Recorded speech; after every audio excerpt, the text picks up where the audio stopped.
नमस्कार मित्रों, मैं ममता वाजपेयी भोपाल से मेरी हरी भरी छत पर आपका स्वागत है। लीजिए, मैं फिर हाजिर हूँ नए वीडियो और नई जानकारी के साथ। आप देख रहे हैं इंडियन टेरेस गार्डनिंग आर्ट।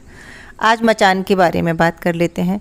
आप देख रहे हैं मैंने परमानेंट मचान बना रखा है, फ्रेम बना रखा है। इस पर बरसात भर, ठंड भर मेरी सब्जियां खूब ऊपर चढ़ती हैं और ये हरा भरा रहता है। मचान ज़रूरी है, इससे सब्जियां बहुत हेल्दी रहती हैं। लेकिन गर्मी में मचान बनाते समय देखिए, मैंने ये बड़ा फ्रेम बनाया, फिर भी मैंने एक छोटा सा नीचे मचान बनाया है।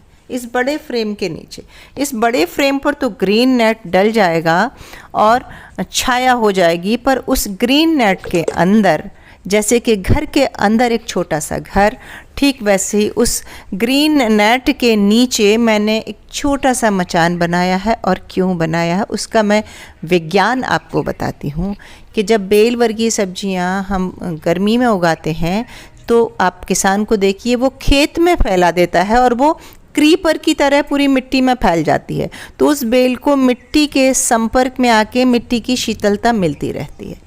तो हम अब छोटे से गमले में, हमारे पास बड़ा खेत तो है नहीं, हम मिट्टी में फैलाकर नहीं लगा सकते।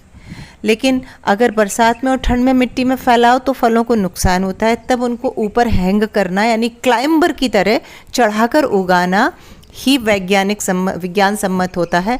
तो तब हमें ऊपर मचान ऊंचा बनाना चाहिए। अब मैं क्या कर रही हूँ कि बीच में छोटा सा मचान बना रही हूँ। नीचे मिट्टी की नमी, मॉइस्चर उड़ेगा और ऊपर तक पहुँचेगा और साइड से गर्म हवा के लू के थपेड़े नहीं लगेंगे। यदि मैं इस बड़े मचान पर बेलें चढ़ा भी दूंगी तो फल अच्छे नहीं होंगे। गर्म हवा के थपेड़ों में पॉलिनेशन नहीं होगा और बेलों के नए अंकुर भी डैमेज हो जाएंगे। कोई ज़्यादा बड़ी बात नहीं है। गार्डनिंग में बड़ी बात तो होती भी नहीं, छोटे छोटे टिप्स होते हैं, लेकिन ये महत्वपूर्ण होते हैं। देखिए, आप ये टेम्परेरी मचान है, ये सीजन ख़त्म होगा तो मैं बरसात में से हटा दूंगी। तो मैंने टेम्परेरी पाइप और टुकड़े लेके और रस्सी से, जूट की रस्सी से बांध के ये फ्रेम बनाया है और इसी फ्रेम पर सारी बेलें चढ़ेंगी और वो गर्म हवा से बचेंगी। साथ ही जब मैं दोनों टाइम पानी दूंगी तो वो मॉइस्चर उड़ के जाएगा। तो बेलों को नहलाऊंगी भी, फूल छोड़कर। फूलों को तो नहीं नहलाना चाहिए, पराग धुल जाता है, लेकिन बाकी जब तक फूल नहीं आता तब तक नहलाऊंगी। और नीचे से जो मॉइस्चर रहेगा, माहौल ठंडा रहेगा। इसके अलावा और क्या करूंगी? मचान बना लिया नीचे, ऊपर से नेट भी है और मैं जब भी छत पे पानी दूंगी तो पूरी छत को भिगाऊंगी, तो छत गीली हो जाएगी और छत ठंडी हो जाएगी। तो एक वातावरण बनेगा नमी युक्त, मॉइस्चर युक्त और थोड़ा शीतलता युक्त।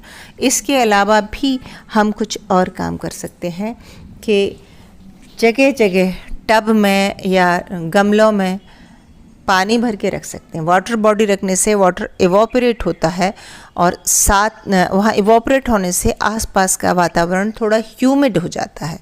साथ ही हम सारे गमलों को इन टबों के आसपास घना घना एक दूसरे के पास चिपका के रख देंगे तो एक दूसरे का मॉइस्चर इकट्ठा होगा।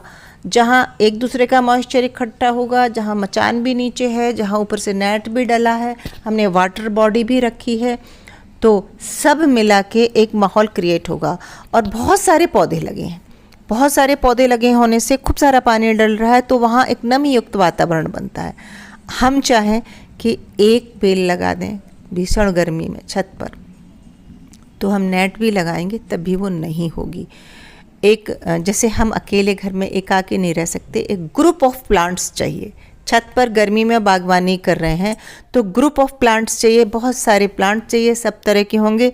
तो मेरे सीजनल तो हैं ही, कुछ फ्लोरल भी हैं और कुछ बेल हैं, सब मिला जुला के तो गर्मी में बचाना मुश्किल होता है। इसके बावजूद भी कुछ पौधे मरते हैं, कई बार पॉलिनेशन नहीं होता, मौसम के ऊपर फसल निर्भर होती है।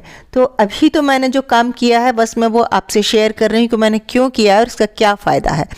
लेकिन ये सब करने के बाद भी मुझे कितनी सफलता मिलती है, कितनी असफलता हाथ लगती है, मौसम के तेवर क्या रहते हैं और मौसम के तेवर फिर क्या परिणाम दिखाते हैं। आप मुझसे जुड़े रहेंगे तो मैं एक एक चीज़ शेयर करूँगी। जैसे कि मैंने पिछले दिन ये ऐसा ही दूसरे कोने पर भी एक नेट बनाया था और कल की आंधी और हवा ने वो नेट उजाड़ दिया, तोड़ दिया, तो फिर सारी मेहनत बेकार गई, कुछ बेलें भी डैमेज हुई हैं और मुझे लगता है मुझे फिर से लगानी पड़ेंगी। तो यदि आप भी उगा रहे हैं गर्मियों में बेलें, सब्जियां, तो एक नीचा सा, इससे भी नीचा, आप ये करीब आप 2.5 से 3 फीट तक, 3 फीट ऊंचाई से ऊंचा नेट न बनाएं। बस 2.5 फीट 3 फीट ऊंचा नेट पर्याप्त है। ये मचान बनाएं। अगर आप क्रीपर नेट आपके पास है तो वो भी यूज़ कर सकते हैं, लेकिन वो भी ऊंची नहीं रखना है, नीचे रखेंगे तो वो भी अच्छी रहेगी। ऊंची नेट में तो हवा लगती है और नुकसानदायक होता है। कैसी लगी ये टिप कमेंट करके ज़रूर बताइए। मिलते हैं अगले वीडियो में, तब तक के लिए नमस्कार।